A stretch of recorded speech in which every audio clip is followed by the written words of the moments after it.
విశాఖపట్నంలోనే ఒక వ్యక్తి కనపడ్డాడు. అతనేం చదువుకోలేదు. అతను ప్రతిరోజు రాత్రి 1 గంటకి నిద్రలేస్తాడు. ప్రతిరోజు 1 గంటకి నిద్రలేచి స్నానం చేసి ఆవు పాలు మరగబెడతాడు.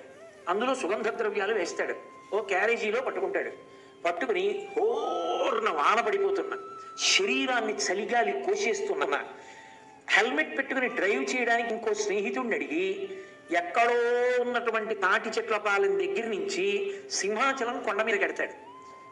తెల్లవారుజామున 4 గంటలకి సుప్రభాతం చదివే వేళకి ఈ గోరువెచ్చటి పాలు సింహాచలేశ్వరుడికి ఇస్తాడు.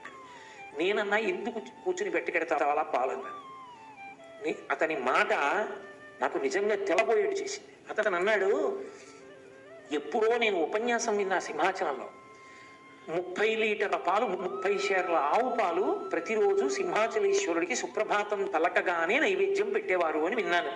ఇప్పుడు ఒక్క షేరు కూడా పెట్టట్లేదు అని విన్నా. నా స్వామి ఎందుకు అలా ఎండిపోవాలి? అందుకని నేను షేరు ఆవు పాలు ప్రతిరోజు తేవాలని నిర్ణయం చేసుకుని కొన్ని సంవత్సరాలుగా అలా తెస్తున్నానన్నాడు.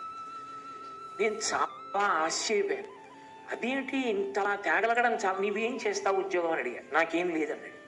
మరి నీకు డబ్బు ఎక్కడదని అడిగాను. నా స్నేహితులందరినీ అడిగి 6,000 పోగు చేసి ఆవు పాలు ఇస్తానన్నాడు.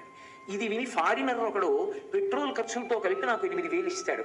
నా జీవితానికి ప్రయోజనం అదొకటే. ఒకే ఒక్క మాట విన్నాడు అంతే. దానికోసం తన జీవితాన్ని అలా ఉంచేసుకున్నాడు. నీకేమిటి తృప్తి అని అడిగాడు.